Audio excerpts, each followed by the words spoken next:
ஏன் என்ன போராட்டம் அப்படின்னா, நம்ம ஒரு விஷயத்தை தெரிந்து கொள்ள வேண்டும். ஒரு வசனத்தை வாசித்து அது மூலிமா உங்களுக்கு வந்து நான் சில காரியங்களை சொல்லும்படி விரும்புகிறேன். நமக்கு பிரச்சனை இருக்குது. பிரச்சனை இல்லாத மனுஷன் இந்த உலகத்தில் இல்லை.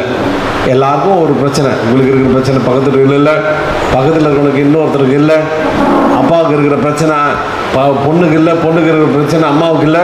இப்படி ஒவ்வொருத்தருக்கும் ஒவ்வொருத்தருக்கும் ஒரு விதமான பிரச்சனைகளை நம்ம பார்த்துட்டு வருகிறோம். ஒவ்வொருவரும் ஒரு பிரச்சனை எதிர்கொள்ள வேண்டியது இருக்குது. அந்த பிரச்சனையை வந்து என்ன பண்ணுமோ, நம்மளை வந்து எதையாவது கொண்டு போய் பிரச்சனையில் ஆக்கிடுமோ அப்படின்னு சொல்லிட்டு குழப்பிட்டு உட்காந்துக்கிறீங்க. ஆனால் ஆண்டவர் எல்லாத்துக்கும் வழியை வைத்திருக்கிறார். எல்லாத்துக்கும் ஒரு நல்ல காரியங்களை கர்த்தர் வைத்திருக்கிறார்.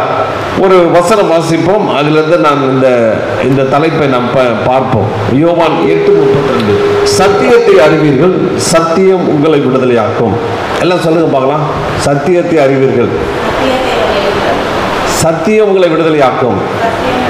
இந்த 100 வாட்டி சொல்லுங்களேன். சின்ன வசனம் தான். சத்தியத்தை அறிவீர்கள். இன்னும் நல்லா சொல்லுங்க.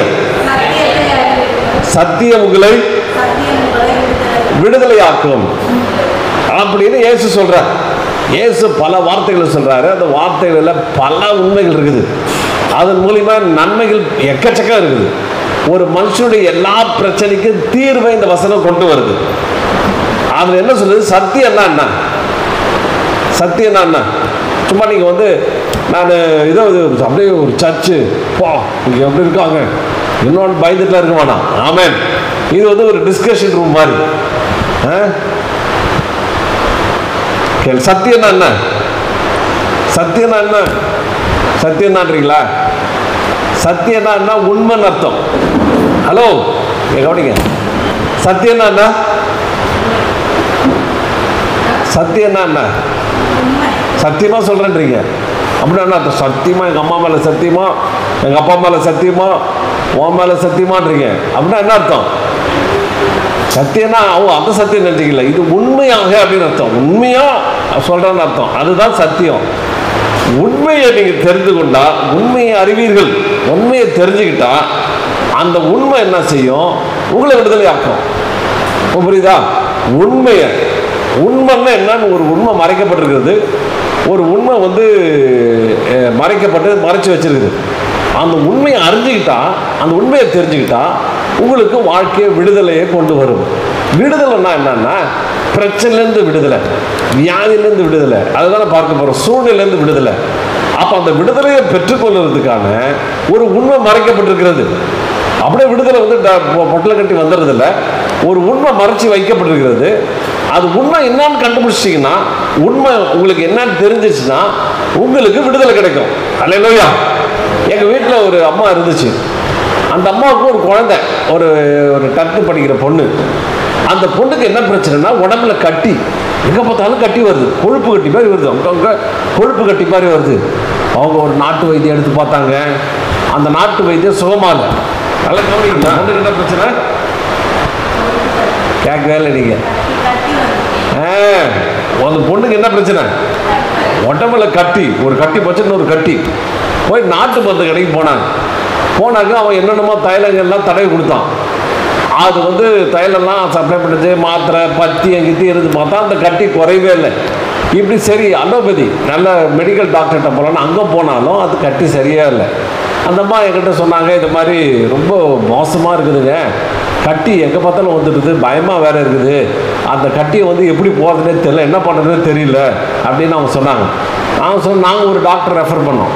அவர் பேர் அங்கே வந்து மலர் ஹாஸ்பிட்டலில் இருக்கார். ஏன்னா எங்களுக்கு ஒரு பிரச்சனை இருந்தது. நாங்கள் எல்லா டாக்டரையும் பார்த்தோம். அந்த டாக்டரை பார்த்தோன்னா அவர் கரெக்டாக சின்ன ஒரு பிரச்சனையில் எல்லாத்தையும் சால்வ் பண்ணிட்டாரு. நான் ஒரு மரண தருவாயில் போனோம். அந்த டாக்டர் சரியாக உண்மையை கண்டுபிடிச்சி அது இது பண்ணிட்டாரு. என்ன பிரச்சனைன்றதை கண்டுபிடிச்சிட்டாரு. பிரச்சனை என்னன்னு தெரியாமல் நம்ம பிரச்சனை சால்வ் பண்ண முடியாது. அல்லேலூயா.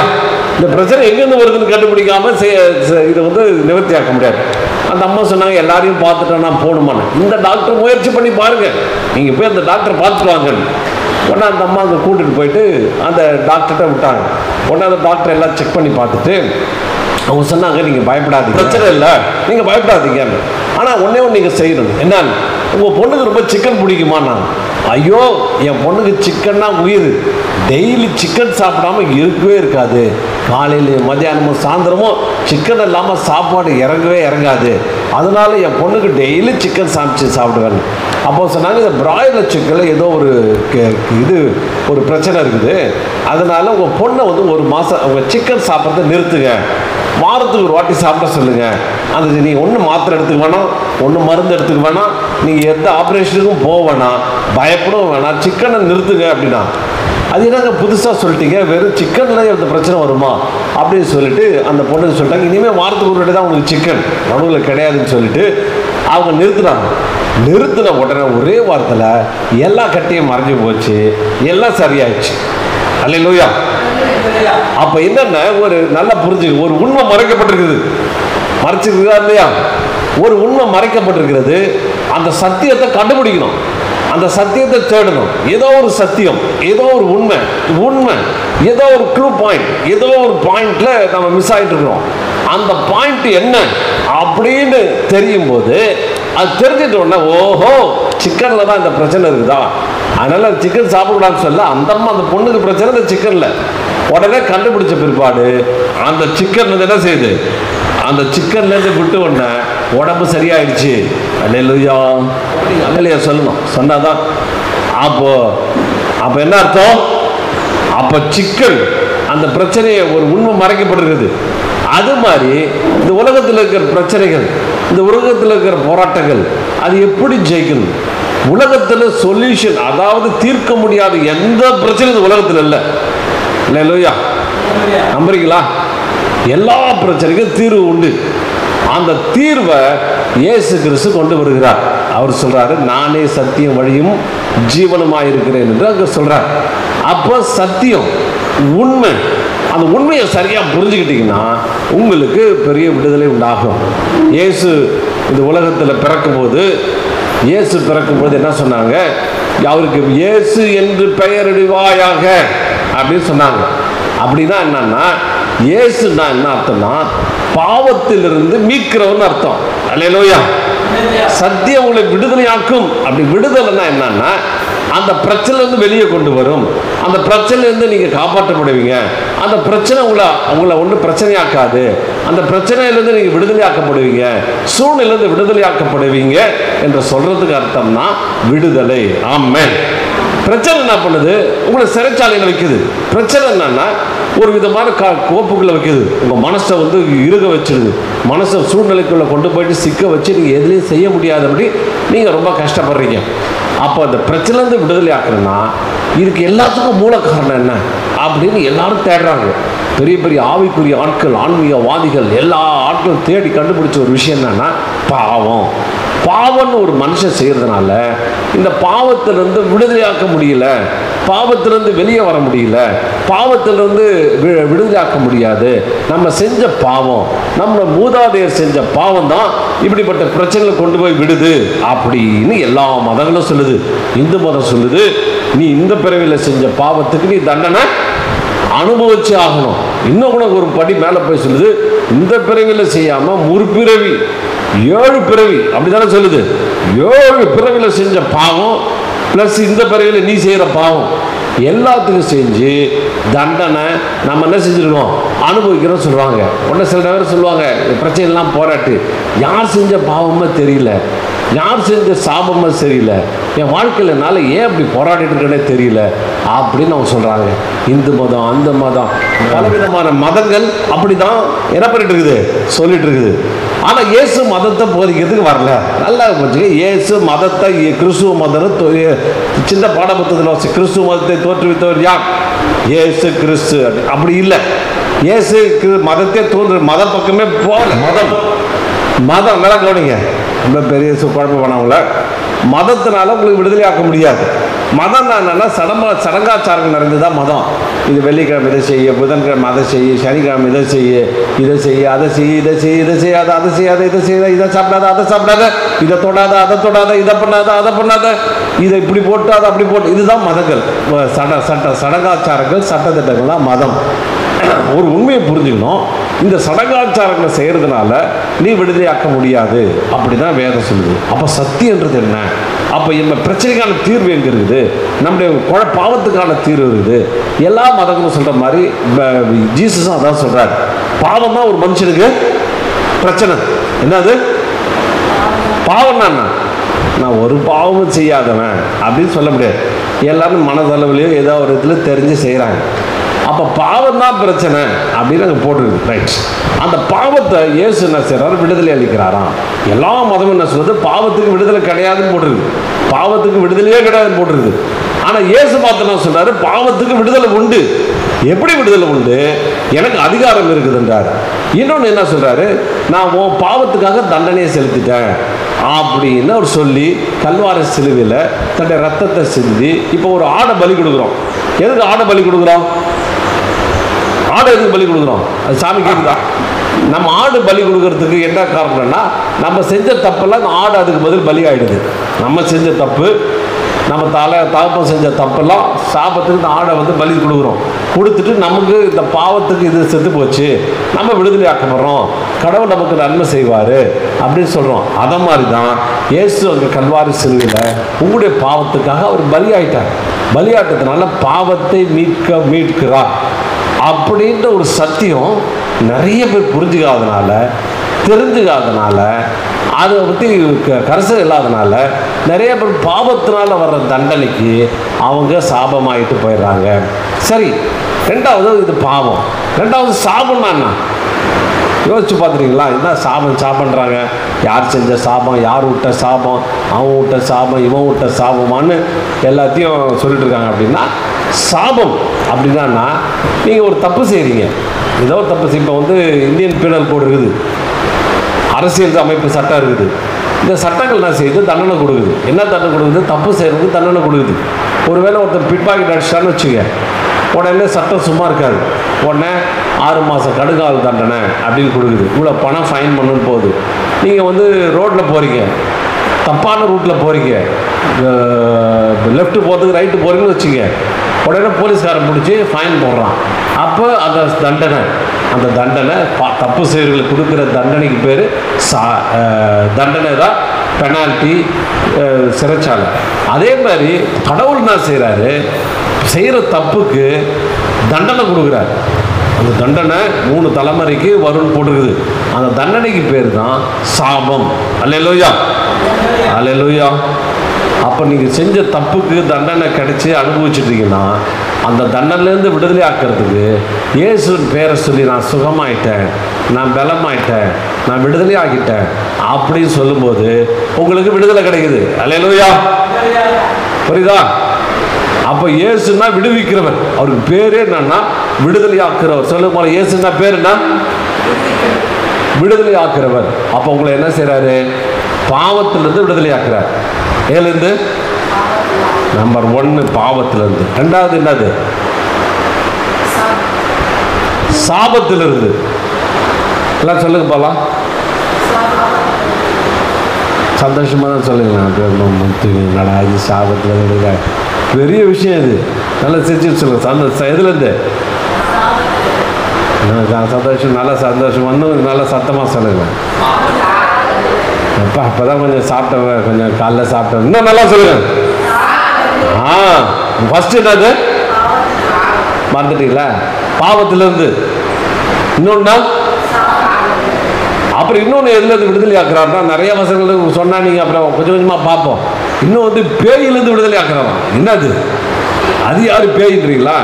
பிசாசு. இந்த உலகம் பார்த்தீங்கன்னா பொல்லாத பிசாசுகள் நிறைஞ்ச உலகம். உங்களுக்கு தெரியாது. பிசாசு 2 கொம்பு வச்சுக்கிட்டு நாக்கட்டிக்கிட்டுலாம் வரமாட்டான். உங்களுக்கு மறைமுகமாக வேலை செஞ்சுட்டு இருப்பான். நீங்கள் நல்லா தெரியும், ஏதோ ஒரு எதிர் வல்லமை, ஒரு எதிர் சக்தி உங்களை முன்னேற விடாமல் தடுக்குதுன்னு தெரியும். நிறைய பேர் சொல்லுவாங்க, நல்ல திறமைசாலிங்க, ரொம்ப அறிவாளிங்க, என்னதான் மூளை யூஸ் பண்ணி பார்த்தாலும் முன்னுக்கு வரவே முடியலைங்க, முன்னுக்கு வர முடியாமல் நாங்கள் ரொம்ப கஷ்டப்படுறோங்க அப்படின்னா ஏதோ ஒரு எதிர்ப்பு சக்தி. அந்த எதிர்ப்பு சக்திக்கு பேர் தான் பிசாசு. இயேசு என்ன பண்ணுறாரு? பிசாசுலேருந்து விடுதலை தரார். ஏலேருந்து தூக்கம் வருதா? ஏலேருந்து விடுதலை தராரு? நல்லா பயமா இருக்குதா? நல்லா சார் சொல்லுங்க ஐயா. எதுலேருந்து விடுதலை தராரு? நீங்கள் சொல்லுங்க, எதுலேருந்து? பிசாசுல சொல்லுங்களா? பயப்படுறாரு. எதுலேருந்து விடுதலை தராரு? அடிச்சா இருப்பார். அதான் தம்மால் அடிச்சா இருப்பார். அப்படி சொல்லுங்க. எல்லாம் தைரியம் ஒன்றுமே இல்லை. கிறிஸ்டியன் சர்ச்செலாம் வந்து அப்படி இப்படி உட்காந்துங்கன்னு இப்படி உட்காந்துங்கன்னு மேலே போட்டுன்னு தூங்கிக்கணும் அப்படிலாம் கிடையாது. இது வந்து ஒரு ஜாலியான இடம். எங்கள் ஆண்டவர் வந்து இப்படி கையை கூட்டி எல்லாரும் கட்டி அணைக்கிறவர், முத்தம் கொடுக்குறவர் ஏசப்பா அவர். ஆமென். உங்கள் அப்பாவை பார்த்து அப்படியே பயந்துட்டு கையை கட்ட இருப்பீங்க. உங்கள் வீட்டுக்கு வராரு உங்கள் அப்பா, எங்கேயாவது லாங் டூர் போயிட்டு வராருன்னா நீங்கள் சின்ன பிள்ளைங்களாக இருக்கிறீங்க. உங்கள் அப்பா வந்தால் என்ன செய்வீங்க? உடனே அட்டென்ஷன் இன்னும் இப்படியா சல்யூட் அடிப்பீங்க. அப்பான்னு ஓடி போய் கட்டி பிடிச்சிக்கிங்க. என்னப்பா வராமல் போய்ட்டு எதாவது வாங்கிட்டு வந்தியாப்பா, எதாவது எடுத்துகிட்டு வந்தியாப்பான்னு கேட்பீங்க. உடனே ஷூட் கேஸில் தான் கண்ணு போகும். திறந்து ஏதாவது இருக்குதா பார்த்து நமக்கு எதாவது வாங்கிட்டு வந்தாரா, சொன்னதை வாங்கிட்டு வந்தாரா அப்படின்னு சொல்லி தேடி பக்கத்தில் இருப்பீங்க. அதே மாதிரி தான் ஏசப்பா. இது வந்து ஒரு சபை, ஒரு சந்தோஷமான இடம், ஒருத்தர் பேசிக்கிற இடம். அந்த மாதிரி ஒரு சந்தோஷ உணர்வு இல்லை. ஏசப்பா இங்கே இருக்காரு, அவர்கிட்ட ஆடி பாடி துள்ளி சந்தோஷப்படுவேன் அப்படின்னு சொல்கிற இடம் தான் இந்த சபை. அல்லேலூயா. சபை எப்படியே சபைனா பயம் இருக்கணும், சபைனா இப்படி இருக்கணும் அப்படி இருக்கணும், இங்கே பயமுறுத்துகிற இடம் கிடையாது. இது வந்து சந்தோஷப்படுகிற இடம். ஆமென். ஆடி பாடி கொண்டாடுகிற இடம். ஆமென். பாட்டு கூட உண்டு. அப்பா வீட்டில் எப்போதும் சந்தோஷம். தான் சந்தோஷமாக நீங்கள் என்ன செய்வீங்க? ஆடி பாடுங்க. இயேசு சபைக்கு போகும்போது அங்கே இருக்கிற ஜனங்கள் சின்ன பிள்ளைங்களாம் எழுந்து குதிக்குதுங்க, எல்லாம் கத்துதுங்க, எல்லாம் கையை தட்டி ஆரவாரம் பண்ணுதுங்க. எல்லாருக்கும் சந்தோஷம். ஏன்னா இயேசு வந்தால் நம்ம ஆத்துமாவில் பெரிய சந்தோஷத்தை கொடுக்குறார். சின்ன பிள்ளைகளை மாதிரி மாறத்துக்கு ஆண்டவர் உதவி செய்கிறார். நம்ம பெரியவர்களாக இருந்தாலும் நீங்கள் சின்ன பிள்ளை மாதிரி மாறுற இடம் தான் என்னது? சபை. அல்லேலூயா. இது ஆடுகிற இடம், இது பாடுகிற இடம், இது சந்தோஷப்படுகிற இடம், இது கொண்டாடுகிற இடம். ஆமென். இயேசு நமக்கு நன்மை செஞ்சான்னு கொண்டாடுற இடம் தான் என்னது? இதில் வந்து இதுக்கு அட்டென்ஷன் கொண்டு வரதுக்கு ரொம்ப கஷ்டமாக இருக்குது. இது எல்லாம் கொண்டாடுற இடம் தான் என்னது? கொண்டாடுற இடம் தான் என்னது? சபை. இந்த பக்கம் பரவாயில்ல. அப்போ வந்து இனிமேல் கொஞ்சம் கொஞ்சமாக உங்களை வாயெல்லாம் திறக்க வைக்கணும். அப்போ கொண்டாடுற இடம் தான் சபை. சரி, நான் இதை முடிச்சிடறேன் இந்த பாயிண்ட்டை. இதோட நான் என்ன செய்ய போகிறேன்? அப்படிலாம் நாங்கள் இந்த உண்மை மறைக்கப்பட்டிருக்கேன், நான் இன்றைக்கி இதை அனுபவிக்கணும். எத்தனை பேர் விரும்புகிறீங்க? இயேசு இருந்தால் ஒருத்தர் சொன்னாங்க, ஒரு அம்மா, அவங்க வந்து ஏதோ ஒரு மதத்துலேருந்து வந்தவங்க. அவங்க சொன்னாங்க, நாங்கள் எங்கள் இதுக்கு கோயிலுக்கு போகும்போது ஒரு வைப்ரேஷன் கிடைக்குதா. என்ன கிடைக்குது? வைப்ரேஷனாக ஒரு அதிர்வு கிடைக்குதான். ஒரு அப்படியே உடம்பெல்லாம் அதிர்தான். அது ஒரு இடத்துக்கு போனால் ஒரு அதிருங்க. ஆனால் நான் இங்கே வந்து நீங்கள் பாட்டு பாடி ஜபிக்கும் போது உடம்பெல்லாம் அதிருதுங்க, பயங்கரமாக இருக்குதுங்க அந்த வைப்ரேஷனு, உடம்பெல்லாம் அதிருதுங்க அப்படின்னாங்க. ஆமாம். உங்களுக்கு அதிர்வு வேணுமா வேணாமா? எப்போ அதிர்வு வரும்? யாராவது தொட்டால் அதிர்வு வரும். ஏசாமி உங்களுக்கு கண்ணுக்கு தெரியாத உங்களுக்கு பிடிச்சி உழுக போகிறார், பிடிச்சி அசைக்க போகிறார், உங்களை போட்டு குளுக்க போகிறார், உங்களை போட்டு இது பண்ண போகிறார், உங்களை வந்து தொட போகிறார். ஒரு எப்படி ஏசப்பா அப்பா வந்து எப்படி தொட்டுக்கிட்டு உங்களை சந்தோஷப்படுத்த போகிறாரோ அதுபோல் ஒரு சின்ன சத்தம் கேட்டால் இல்லை, ஒன்றும் இல்லை சின்ன சத்தம் கேட்டால் அந்த பக்கம் பார்த்துறீங்க, ஆள் போனால் அந்த பக்கம் பார்த்துறீங்க, இந்த பக்கம் விட்டுறீங்க, ஒன்றும் ஆகிடாது. அப்போ உங்களுக்கு என்ன வரப்போகுது? அதிர்வு வரப்போகுது. அல்லேலூயா. சார், நாங்கள் வந்து ஒரு சின்ன பாட்டு சொல்லி தர போகிறோம். முதல்லேருந்து எதுலேருந்து விடுதலை ஆக போகிறீங்க? Very good. எதுலேருந்து? நம்பர் 1 எதுலேருந்து?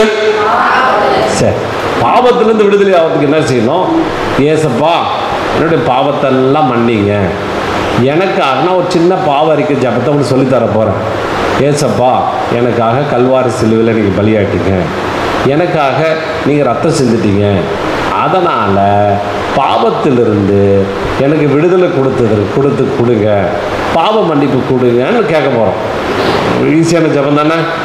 ஜபிச்சுட்டு ஒரு பாட்டை பாட போகிறோம். 2வது சாபத்திலிருந்து விடுதலை. ஆண்டவரே, மறுபடியும் ஒரு ஜபம். இயேசுவே எனக்காக கல்வாரி சிலுவையில் பலியாயிட்டீங்க, எல்லா சாபத்திலேருந்து என்னை விடுதலை ஆக்கிட்டீங்க, பாவத்தினால் வந்த தண்டனை எல்லாம் விடுதலை ஆக்கிட்டீங்க, இந்த ரத்தத்தினால என்னை கழுவுறீங்க, நான் சுத்திகரிக்கப்படுறேன் அப்படின்னு சொல்கிறது 2வது. 3வது, இப்போ 2த்தையும் கழுவிட்டிங்கன்னா பிசாசு எதிர்க்க போகிறீங்க. அல்லேலூயா. உங்களுக்கு விரோதமாக பிசாசு என்ன செய்வான்? உங்களுக்கு பலவீனத்தை கொண்டு வருவான், உங்களுக்கு பிரச்சனையை கொண்டு வருவான், மனசோர்வை கொண்டு வருவான், கையில் வலியை கொண்டு வருவான், காலில் வலியை கொண்டு வருவான், இன்னும் பலவிதமான வலிகளை சத்துரு கொண்டு வந்து உங்களை பாதிப்பான். அப்போ அந்த சத்துருவை, அந்த பிசாசை உங்கள் கையிலேருந்து விடுதலையாக்க போகிறீங்க. அல்லேலூயா. ஒருத்தர் எனக்கு ஃபோன் பண்ணார், அவங்க ஒய்ஃப் பண்ணாங்க, ப்ரேயர் பண்ணாங்க. அவங்க சொன்னாங்க எங்கள் புருஷனுக்காக ஜெபம் பண்ணுங்க. நான் புருஷன்கிட்ட கேட்டேன், உங்கள் கால் பயங்கர வலி இருக்கான். ஆமாங்க, ஒரு பிளேட்டு கட்டின மாதிரி இருக்குதா, ஒரு இரும்பு பிளேட்டை காலில் கட்டின மாதிரி இருக்குதா? ஆமாம் அப்படின்னாங்க. ஏன் அப்படின்னு கேட்டேன். தெரிலண்ணா. நீங்கள் சிகரெட் குடிக்கிறீங்கன்னா? ஆமாம். நீங்கள் இயேசுகிட்ட மன்னிப்பு கேட்டு இந்த பழக்கத்தை விட்டுறேன்னு நீங்கள் சொல்லுங்கள், உங்களோட சேர்த்து ஜெபம் பண்ணுறேன், ஆண்டவங்களுக்கு விடுதலை தருவார்னு. உடனே அவர் சரின்னு ஜெபம் பண்ணார் என் கூட. நான் சொல்கிறதுபடியே சொன்னார், ஜெபம் செஞ்சார். சொல்லிவிட்டு ஜெப முடிவில் கேட்டேன், கால் வலி இருக்கானு. ஐயோ எங்கே போச்சுன்னே தெரியலிங்க, என் கால் ஃப்ரீயாக இருக்குதுங்க அப்படின்னார். அல்லேலூயா. அப்போ ஒரு பாவம் செய்யும்போது பிசாசு நம்ம பக்கத்தில் வந்துடுறான், வலியை கொடுக்குறான், வேதனையை கொடுக்குறான். இயேசுகிட்ட மன்னிப்பு கேட்டவுடனே பிசாசுக்கு ஸ்ட்ரென்த்து போச்சு. ரெண்டாவது துரத்தும் போது சாபத்திலேருந்து எடுத்துக்கிட்டு எல்லாத்தையும் எடுத்துக்கிட்டு ஓடியே போயிடுறான். அப்போ உங்களுக்கு விடுதலை கிடைக்குது. புரியுதா? அப்போ நம்ம ஒரு பாட்டை பாட, நீங்கள் எங்களோட சேர்ந்து பாட போகிறீங்க. ஒரு சின்ன பாட்டு, நான் சுகமானேன், நான் சுகம். உங்களுக்கு சுகம் வேணுமா வேணாமா? எல்லாருக்கும் சுகம், மனசில் சுகம் வேணும், சரீரத்துலேயும் சுகம் வேணும், எல்லாத்துலேயும் சுகம் வேணும். அப்போ நான் சுகமானேன், நான் சுகமானேன். இப்போ ஒரு லேண்டு வாங்குறீங்கன்னு வச்சுங்க. அந்த லேண்டு வாங்கும்போது அவங்க என்ன செய்வாங்க, இதுக்கான முதல்ல பணம் கொடுக்கணும். இந்த லேண்டு வந்து ஒரு 10,000, ஒரு கோடிக்கு வச்சுங்க. 1 கோடி கொடுக்கும்போது இந்த நிலத்தை நான் 1 கோடி ரூபாய் கிரயம் செலுத்தினபடினால இந்த லேண்டை இவங்களுக்கு சொந்தமாக்கி தரேன் அப்படின்னு சொல்லி கிரைய பத்திரம் எழுதி இவருக்கு நீங்கள் இனிமேல் கொடுப்பேன்னு எழுதியிருப்பாங்க. இந்த லேண்டு இவங்களுடையது, இவங்களுக்காக கொடுத்துட்டேன், இவங்க பேரில் எழுதிட்டேன் அப்படின்னு சொல்லி எழுதி கையெழுத்து போட்டு ரிஜிஸ்டர் ஆஃபீஸில் சீல் பண்ணி ஒட்ட கொடுத்துருவாங்க. கொடுத்தா அந்த லேண்டு என்னது? உங்களுது இல்லையா? பத்திரம் பண்ணிட்டா யாருது? உங்கள் பேரில் பத்திரம் பண்ணிட்டாங்க. அப்போ அந்த நிலம் யாருது? உங்களுக்கு தான். ஆனால் பத்திரம் பண்ணிட்டு போனால் வேற ஒருத்தனை வச்சிருக்கிறான். யாரோ அந்த ஊரில் பெரிய ஆள் ரவுடி ஒருத்தன் வச்சுருக்கான்னு வச்சுங்க. உங்கள் நிலத்தை ஆக்கிரமிச்சு வச்சுருக்கிறான், இல்லை உங்கள் சொந்தக்காரையும் அவனை பிடிச்சி வச்சுருக்கிறான். இப்போ என்ன பண்ணுவீங்க? நிலம் எந்துன்னு சொன்னீங்க, கடைசியில் இன்னொருத்தன் வச்சுருக்கிறான் அப்படின்னு விட்டுட்டு போவீங்களா, இல்லை சண்டை போடுவீங்களா? ஏய் பாடுறா பேர், உன் பத்திரத்தை எடுத்துனுவோம், என் பேர், இந்த நிலம், இந்த இடம் என்னது அப்படின்னு சண்டை போடுவீங்க. அவன் காலி பண்ண என்ன பண்ணுவீங்க? ஊர் பெரியவன்கிட்ட போய் சொல்லுவீங்க. அப்படியும் காலி பண்ண என்ன பண்ணுவீங்க? போலீஸுக்கு போயிடுவீங்க. போலீஸுக்கு போய்ட்டு, இதை பாருப்பா என் பத்திரம் இருக்குது, இவன் உட்காந்துருக்கான். போலீஸ் வந்து சும்மா ஃபோர்ஸோடு வந்து உங்களுக்கு அவனை எதிரியை தூக்கி போடுறதுக்கு வேலை செஞ்சு உங்களுக்கு லேண்டை உங்களுக்கு மீட்டு தரும். அப்புறம் கோர்ட்டுக்கு போகணும். கோர்ட்டுக்கு போய் கடைசியில் அளந்து பார்த்துட்டு ஆமாம் இவர் லேண்டு தான் இதுதான் அப்படின்னு ஒப்பு கொடுப்பாங்க. இப்போ இதே மாதிரி தான் ஏசு சொல்லிட்டார், சுகமாயிட்ட பத்திரத்தில் கையெழுத்து போட்டு ரத்தத்தினால சீல் பண்ணிட்டார். இல்லையா? சாதாரண இல்லை, ரத்தத்தினால வச்சு பதிச்சிட்டார், கைரேகை வச்சிட்டார். இந்த பையனுக்கு சுகம் உண்டு, இந்த பையனுக்கு பலன் உண்டு, இந்த வியாதியிலிருந்து விடுதலை உண்டு, சுகம் இவனுடையது அப்படின்னு பத்திரம் ஆவிக்குரிய விதத்தில் எழுதி வச்சுட்டார். நீங்கள் என்ன செய்யணும்? சுகம் கிடைக்கலன்னா, ஆண்டவரே என் பாவத்தை மன்னிங்க, ஆபத்தை மன்னிங்க அப்படின்னு சொல்லிட்டு போராடணும். நீங்கள் போராடும் போது உங்களுக்கு உடனடியாக கிடைச்சிடும். சில பேருக்கு உடனடியாக கிடைச்சிடும், சில பேருக்கு மிரட்டும் போதே கொடுத்துருவான், சில டைமில் கொஞ்சம் லேட் ஆகும், சில பேர் போலீஸ் ஃபோர்ஸ் வர வைக்கணும். அதே மாதிரி பரலோகத்தில் பெரிய பெரிய தூரில் இருக்கிறாங்க, அவங்களாம் வரணும். என் புள்ளடா அப்படின்னு சண்டை போடுவாங்க. சண்டை போட்டு உங்களுக்கு மீட்டு தருவாங்க. பத்திரம் உங்கள் பேரில் இருக்கிறதுனால நிலம் யாருது? உங்களுக்கு தான். நிலம் யாருது? அதே மாதிரி ஏசு சுகமாயிட்டீங்கன்னு எழுதிட்டாக்க சுகம் யாருடையது? அப்போ நீங்கள் வியாதியோடு இருக்கணுமா? பலவீனத்தோடு இருக்கணுமா? குழப்பத்தோடு இருக்கணுமா? எல்லாம் உங்களுடைய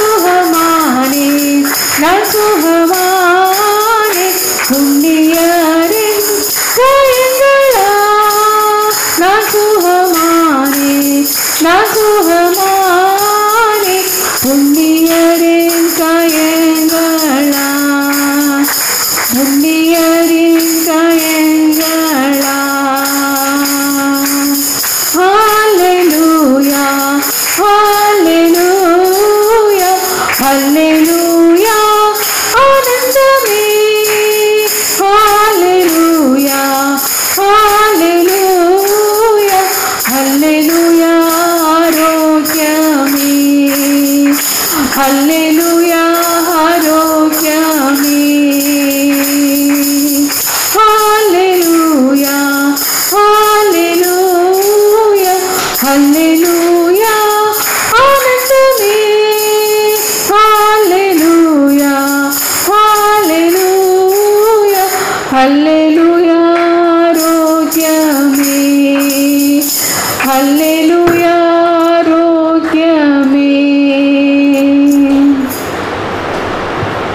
பிள்ளை அதாவது பலவீனம் இல்லை ஃபர்ஸ்ட்